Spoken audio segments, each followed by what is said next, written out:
I've always thought that I had a good sense of right and wrong. That doesn't mean that I haven't done a few mean things in my life. One of the cruelest things I ever saw made me do one of the cruelest things I ever did. I was popular in high school, but not ready for a steady. There was a group of girls, the in crowd, who could best be stereotyped as a mutual admiration society. One of my best friends has a sister, Linda, who was trying hard to get into that inner circle. I was a senior and she was a junior. Every day I'd watch Linda trying to be cool enough to be accepted. One day it appeared to work. Linda was beaming, but it didn't last. The group had schemed to have a boy embarrass her terribly. They were so proud of themselves. It made me sick. As prom approached, I asked Linda to go with me, but only if she kept it quiet and explained to her my reasons. I then asked the alpha girl of the cool kids group, Stacy Gibson, to prom. She was a pretentious know-it-all. Since she had recently broken up with boyfriend number 10,000, she was thrilled to have been asked. Stacy was too ill to attend prom as a junior, and now, being a senior, it would have been beneath her to have to ask someone to take her. Prom would not be something Stacy ever got to experience. The night of prom, Linda and I had a great time. When Stacy did show up, security had to call the police. She was suspended for 2 weeks and lost a scholarship because of that. Even her last ex-boyfriend came to her defense. Oops, my bad, I forgot. Stacy was also expelled from the cool kids group. I made a point to lecture Linda about being herself and having her own set of morals. Have people like you because of who you are, not who you hang around with. I live by that code myself. I met Rachel at a freshman social held by a fraternity. She was being recruited to join a sorority while I was being pressured to join this fraternity. Having been raised in the country, my social skills hadn't been refined to the collegiate level. We raised cattle and farmed enough alfalfa to feed them. My after-school agenda had me doing chores at home. At this party, there were several people behaving inappropriately. I've always felt that I had a good moral compass, and this seemed wrong. Talk about an eye-opener. Although invited to join in, I declined and made myself scarce. I was in a daze as I started walking back to my dorm. "Hey, wait up!" slowed me down. The young lady catching up to me was Rachel. "Too wild for you too?" If the truth be known, yeah. I'm Kyle, and you are beautiful. I'm Rachel, and you're full of nonsense. To say we clicked is an understatement. By the end of our freshman year, we were engaged. No date had been set, but we knew it would happen. Rachel was taking the necessary classes needed to become an elementary school teacher. I was hoping to land a job in accounting. A few weeks into our courtship, I learned that Rachel had an identical twin, Rebecca. Rebecca decided she wanted to separate their lives and chose a different university. Rachel talked with her at least twice a week. In the summer after our junior year, Rachel and I married. Our final year of schooling flew by. Finishing college in 4 years was a feat in itself. After all 3 of us graduated, Rebecca became Mrs. Gary Sawyer. It took a little luck to find jobs in the same city for both Rachel and myself. The employment gods were smiling at us. Not only did we find jobs, they were near the city where Rebecca and Gary lived. Now, Rachel and Rebecca could not only talk a few times a week, but we were getting together with them about once a month. It really is remarkable how they look, sound, and move the same way. Gary and I get along great. Rebecca flirts, a lot. Rachel teases me. Remember, she's the one wearing a pink blouse. Rebecca loves pink, and I don't. You better not forget that, Buster. Both Rachel and Rebecca are intelligent and confident. They can do point-counterpoint debates with gusto. It was mid-May, a month shy of Rebecca's first wedding anniversary when her world came crashing down. The doctors still aren't sure why, but one morning Rebecca awoke and didn't know who she was or where she was. Gary denied that they'd abused recreational substances. I have my doubts. After a week of observation, Rebecca was transferred to Pleasant Memories, a mental institution. Rachel took it hard. Her best friend and lifelong support line was gone, not physically, but mentally. Near the end of summer, Gary filed for divorce and moved away. Rebecca's condition wasn't complete amnesia. She remembers lots of things, but most days just not who she is or where she is. If there is a pattern, I think it's that Rebecca will assume the identity of whoever she dreamt about the night before. She can be a newscaster, a politician, or even Rachel or their mother, Mary. On occasion, she'll even assume the identity of her doctor or nurse. You just never know what to expect when you visit her. There's been a few times she's actually been Rebecca. Mary is divorced, and when Rachel became pregnant, she relocated to be near not only Rachel and her grandchildren, but also Rebecca. She has a boyfriend, Ray or Ron or Rob or whatever. They don't last long. Mary goes through them about once or two a year. Thankfully, in our country, being confined to a mental institution is covered by national health care. There's no way Rebecca or her mother could absorb the cost of the care that Rebecca is receiving.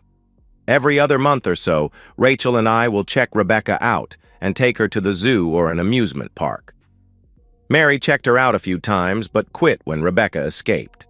Rebecca went missing for 2 days before the police found her. It devastated Mary. Even though it was Rebecca institutionalized, Rachel gradually changed, and not for the better. The sniping and sometimes outright disdain towards me was very new in our relationship. Rachel and I have been married for 6 years now.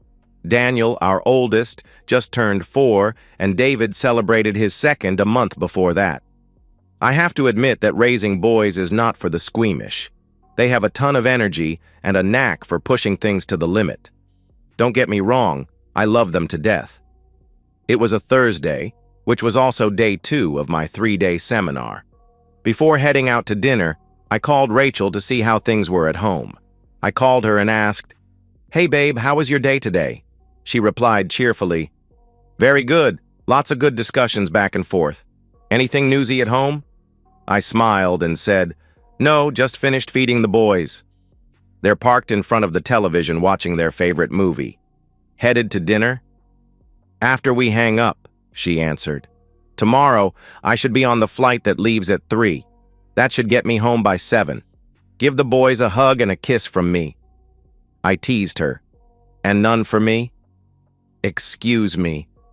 With a playful tone, she said, "I was getting to that. For you, a really naughty hug and lots of kisses." "That's better," I laughed. "Love you.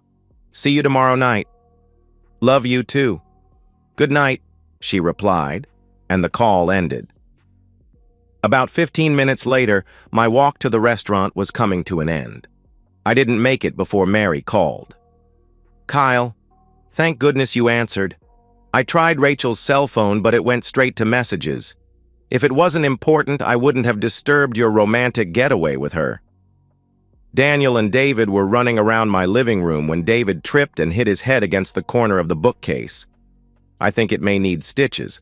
It was bleeding fast, but I've got it slowed down to a trickle. What should I do? I was confused. Rachel certainly made it sound like they were at home. What romantic getaway am I supposedly on? "Slow down, Mary. Rachel dropped the kids off and you're looking after them?" "Yes. She dropped them off around 2 this afternoon. They're spending the night, or were until this happened." "Thanks for calling, Mary. Take them to Summit Hospital over by the highway. Ask for Jana Fields. She's my sister and works the swing shift. David will be in good hands with her. If they need insurance information, you can give them my cell phone number. It will take a few hours to get there, but I'm leaving now." "Okay, Kyle, I'm so sorry." "Mary, don't be. Boys that age have lots and lots of energy. It was an accident. How's Daniel handling it?" "He was fascinated with the blood on the carpet. Other than that, he seems completely unfazed." That brought a smile to my face. It really is different raising young boys. The waiter led me to the table I was supposed to join for dinner. Thankfully, I found someone I worked with. It was easy to explain why I was headed home for a family emergency. Booking a seat on the next available flight, I grabbed a taxi and left for the airport. How should I handle this? Rachel obviously lied to me. It certainly sounds like she won't be home when I get there. Or will she? Looks like she has a lover. Is she bringing her lover over to our house? I recruited my neighborhood friend's help by sending him a text. Steve, could you swing by my house and see if anyone is home? Thanks, Kyle.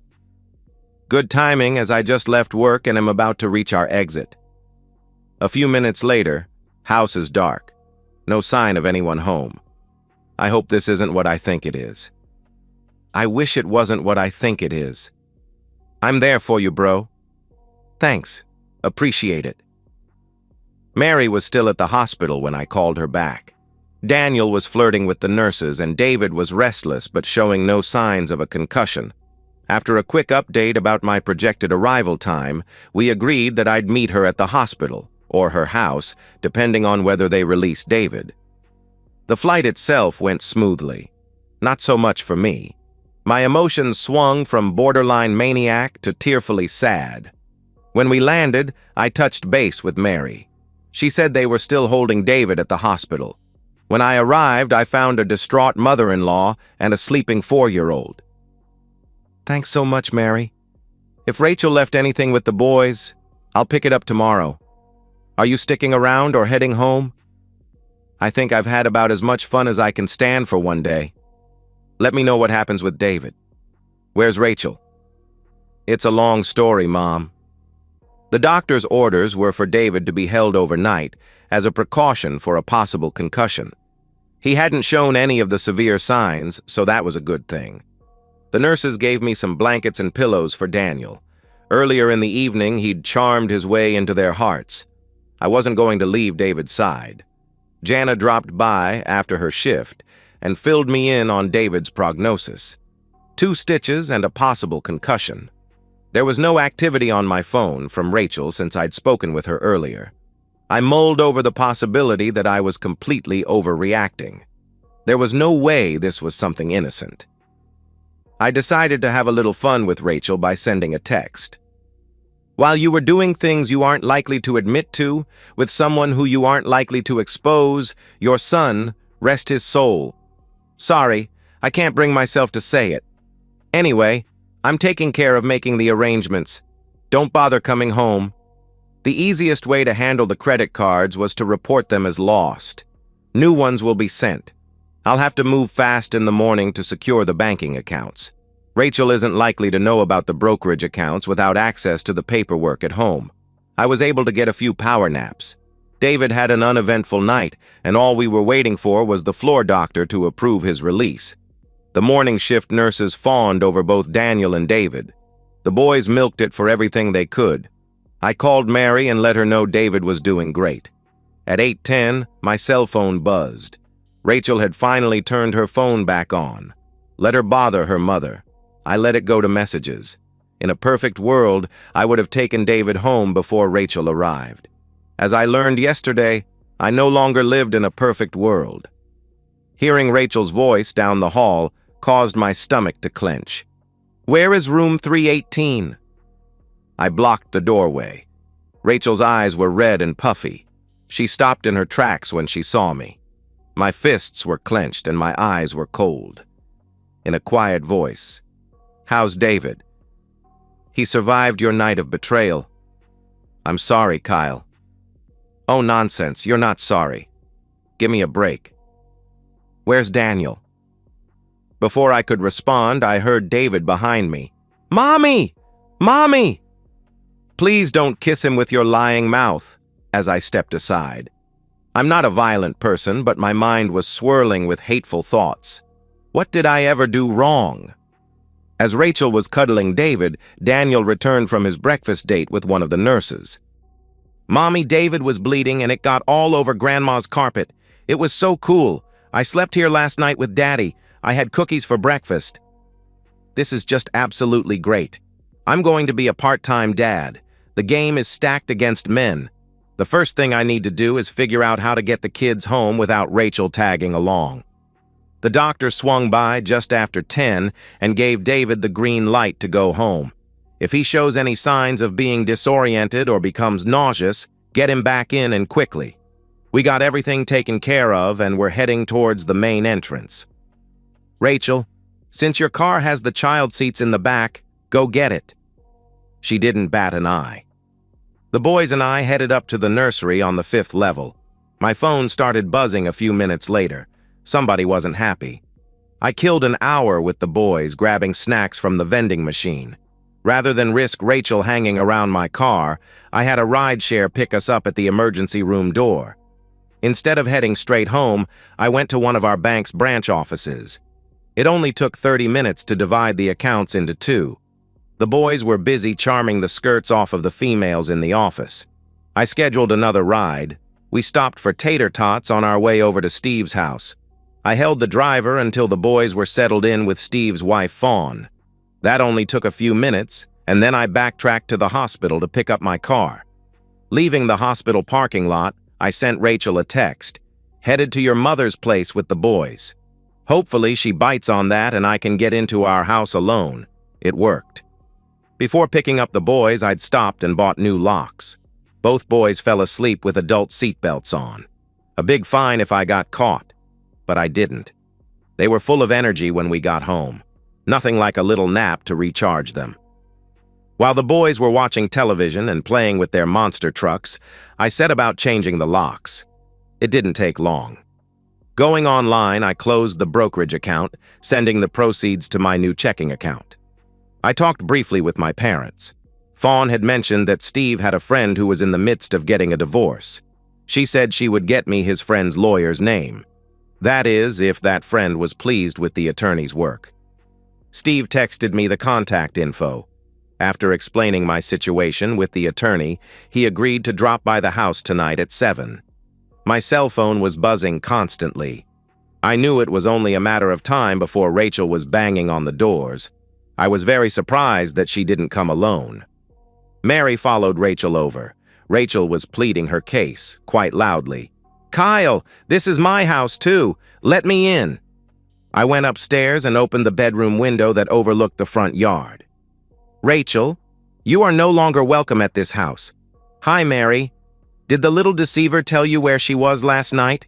They didn't even finish until after 8 this morning." Mary spoke first. "Rachel, what's this all about?" "It doesn't matter. This is my house and those are my kids. Let me in now." Mary shot back. "What do you mean it doesn't matter? Were you unfaithful last night?" "Mother, please, I need to see my kids." "I'm not going to help a cheating spouse. Been there, done that. Kyle, promise me I can see my grandkids." "Mary, I would never deny you that. Thanks for your help yesterday." As Mary drove off, Rachel's tears were dripping off of her chin. As she was stomping around, she decided to make a call. About 15 minutes later, a squad car rolled to a stop in front of the house. She spent a few minutes talking with the officer. Her body language told me it wasn't going as well as hoped. One of the officers approached the house. I opened the front door, but left the latch on. "Mr. Wilson?" "Yes, sir. How may I help you?" I asked. "Your wife says you won't let her in the house." "I'm not sure that's my wife. She has an identical twin who is mentally unstable. That woman has been acting unstable. In the best interest of my young children, I think she needs to find another place to stay until we can get this sorted out." After Rachel lost her composure, trying to discredit my story, the police officer blocked her path. Her face was as red as I'd ever seen. For a second, I thought she was going to hit or kick the officer. That would have really worked out well for me. As it was, he escorted her to her car. Not even a minute after she drove away, Rachel called my cell. I decided why not. So I answered it. "Hello? Who is this?" I asked. "Cut the nonsense, jerk. Why are you doing this?" "Why am I doing this? Let's see. Maybe because my not-so-faithful wife spent the night with her lover. I guess I don't know that. Maybe you're a cheap woman and did who knows what all night. I'm sorry you had to find out about it this way, but you don't have many choices. If you divorce me, I'll ruin you financially and do my damnedest to limit your visits with my kids." My head was spinning. Internal rage is a hard thing to control. "I see. Why don't you just divorce me and marry your lover?" I asked. Mick is still in school. Probably will be for another couple years. Then, depending on what his job prospects are, I might consider it. I have needs that you haven't been meeting." I hung up. If she shows up with me in this mindset, I'll hurt her. Walking around like a zombie best described my mental shape. Obviously, I've been living in my own little fairy tale. Reality, what a concept, just burst my balloon. What was somewhat depressing was my attorney's attitude. He even said it, "Yeah, I've seen way too many like this." He explained what I'd guessed. I'm in trouble.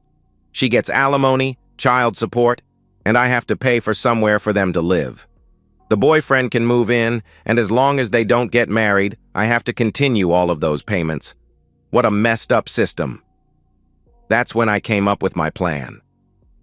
"You know," I told my attorney, "Rebecca and Rachel are completely identical, and Rebecca has these episodes where she thinks she's Rachel." He looked at me like I was crazy at first, but then I explained my idea fully. The following weekend, Rachel and I took Rebecca out for the day, as we often did.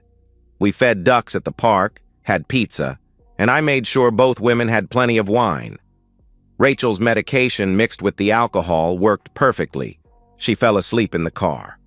Once back at the house, I carefully switched their identifications. I gave Rebecca some of Rachel's clothes and told her we were playing a game.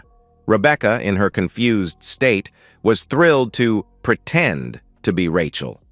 When Rachel was still groggy, I drove her to Pleasant Memories. The staff knew me well by now. "Rebecca's had a difficult day," I explained. "She thinks she's Rachel again." Rachel was too disoriented to protest effectively. By the time she realized what was happening, the staff had already logged Rebecca back in. With Rachel safely contained in the mental institution, I returned home to Rachel, actually Rebecca, and my boys. The boys were initially confused by their mother's strange behavior, but Rebecca was loving and maternal in her own way. Within days, they adjusted to their new mother. Using Rachel's phone, I sent her resignation to her workplace and a text to Mick saying Kyle knew everything and it would be best if they didn't contact each other for a while. 2 weeks later, I took Rebecca to be evaluated for mental wellness. It was almost too easy. Identical twins, similar symptoms. The doctors concluded that Rachel was experiencing the same condition as her sister. She was assigned to Daydreamers, another facility in a nearby city.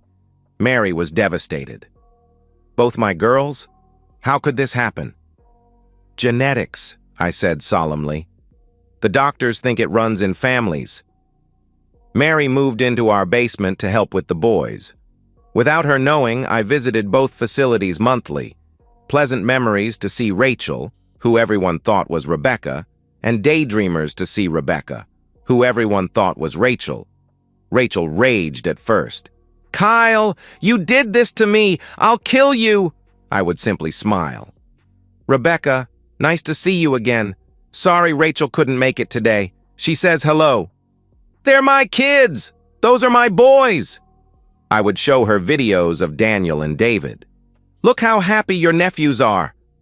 After about a year, Rachel's anger gave way to despair. She handed me a note during one visit.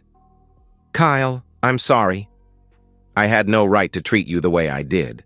I can't apologize enough for my actions. This is probably worse than being dead, but I forgive you. Please don't stop bringing the videos of our boys. Even after all that you've done, I still love you. I hope you can say the same about me. Again, I'm sorry that I hurt you. Love, Rachel." I just smiled and put the note in my pocket. "Rebecca, you're getting better at pretending to be Rachel." Meanwhile, I had reconnected with Stacy Gibson, my stood-up prom date from high school. Now, Stacy Nichols didn't recognize me with my new shorter haircut. We began dating, and I found it amusing that she didn't realize who I was until our third date. "Is your maiden name Gibson?" I asked as we lay in bed. Stacy tensed up. "It is Kyle. Have we met before?" "More than that. I asked you out for senior prom," I replied with a grin. When I saw your name, I almost didn't respond, because I still hate you. But your picture convinced me that it wasn't you. Well, here we are, I said. Stacy and I continued our relationship. She enjoyed my bad boy reputation, especially when I was vague about my criminal past, letting her believe I'd been involved in financial crimes rather than tell her the truth. "Never thought you'd turn out to be such a rebel," she'd say. "I still hate you, Kyle, but you have a nice personality and seem to know how to use it." "As long as you keep acting like you hate me," I'd reply with a laugh. Mary moved into our basement permanently to help with the boys. She visits Rachel regularly at Daydreamers, coming home in tears each time. "She still doesn't know who she is," Mary would report. Sometimes I'd take the boys to visit their mother at Daydreamers. Rebecca would hug them and call them by name, one of her good days, and the boys would be happy to see Mommy acting normal. Every few months, I'd visit Rachel at Pleasant Memories. She stopped fighting after a while. The hollow look in her eyes sometimes made me uncomfortable, but then I'd remember her betrayal and her threats about taking my kids. "The boys miss their aunt," I'd say, showing her new videos. The mental health system, believing they were dealing with identical twins with identical conditions, never questioned the situation. Rachel was trapped in her sister's identity, and Rebecca was receiving the best care possible in a facility where everyone called her Rachel. I never confessed. I never will. The boys are growing up happy and healthy with their grandmother helping to raise them and their mother safely housed in a mental facility. Occasionally, I take them to see Mommy, and Rebecca is always thrilled to see her boys. As for Stacy and me, we're thinking about moving in together. She doesn't mind that I have kids and the boys adore her. Life has a way of working out sometimes. Marriage will never again be something that I'll do. Not many can say they're still dating the girl they asked to senior prom, even if she still claims to hate me. Rachel remains in Pleasant Memories, forgotten by almost everyone except me. And when I visit, I make sure to remind her that this is what happens to people who betray those who love them. Sometimes justice finds a way. And that's the end of today's story. If you enjoyed it, please give this video a thumbs up and drop a comment below. Your support helps the algorithm push my content further. If you're new to the channel, don't forget to hit that subscribe button. It really helps me keep creating more stories for you. Thanks for watching, and I'll see you in the next one.